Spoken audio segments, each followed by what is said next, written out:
Alors effectivement, on a un système politique européiste qui a peur du peuple et qui a raison d'avoir peur du peuple parce qu'il a tellement mal fait. Le bilan est tellement accablant, le bilan est tellement négatif. Bilan d'Europe. Je regardais. Engie va encore supprimer 450 emplois en Europe prochainement. L'Europe n'est pas capable d'interdire l'herbicide, le Roundup.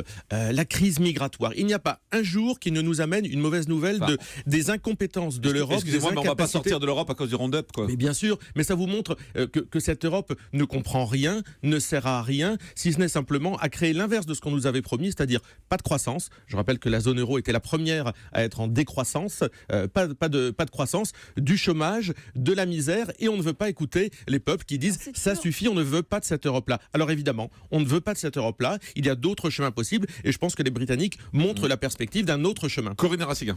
C'est toujours difficile d'expliquer en quoi les choses auraient été pires si on n'avait pas l'Europe, parce que on est dans l'hypothétique, mais je crois qu'on peut... je crois que les Français le savent, je crois quand même, que pendant la crise financière, s'il n'y avait pas eu la protection de l'Union européenne et de la zone euro, la situation aurait été beaucoup plus grave en France en particulier.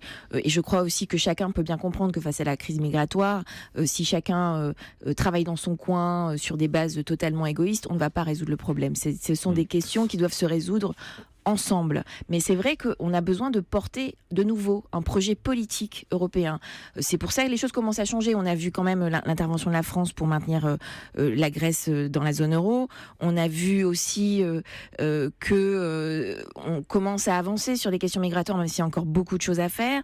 Et François Hollande s'est déjà engagé à faire des propositions très concrètes au lendemain du référendum en Grande-Bretagne, quel que soit le résultat, pour porter un nouveau projet politique européen. Parce que c'est vrai que l'Europe manque de sens aujourd'hui, elle est trop technocratique et les gens ne voient pas, alors qu'en fait, la moitié des lois qui existent en France sont en fait des transcriptions du droit européen.